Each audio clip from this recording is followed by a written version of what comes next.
No, I just thought that's what you did if you couldn't find a piece of music that was suitable for your group or choir or whoever. Well, I thought I thought everybody did that. The sort of glorious innocence. I didn't start writing terribly young, but I could always extemporise, you see, and I can do it now. When I was in my teens, we had a little group. I played the cello at the time. We had a violinist, a boy, and a pianist, you see. So we had a little trio. We were about 14. It was, the war was not over. I think we had some Frank Bridge pieces that one of them brought. And on the strength of that, there was nothing else really, so I just used to write stuff. Sadly, it didn't occur to me to keep it. And, you know, after we'd done it wherever, I just sort of threw it in the bin. Otherwise, there would have been a lot more music than there is. I think I'm a word setter. If you speak the poem, you find the rhythm of the music.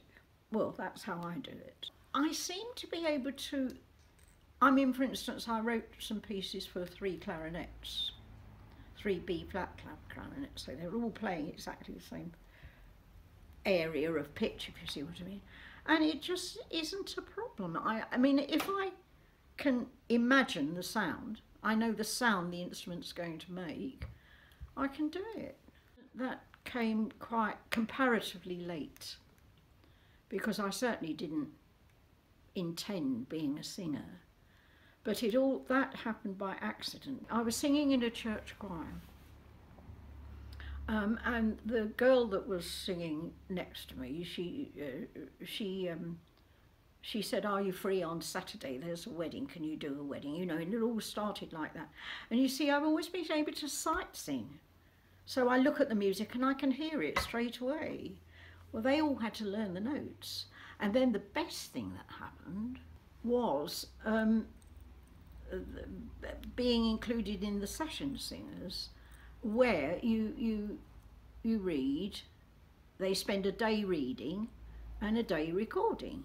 Well, then they realised, the powers that be, that I didn't need the day, so they could read and record all on the same day. And I think that, you know, there were comparatively in those days few people who could do that.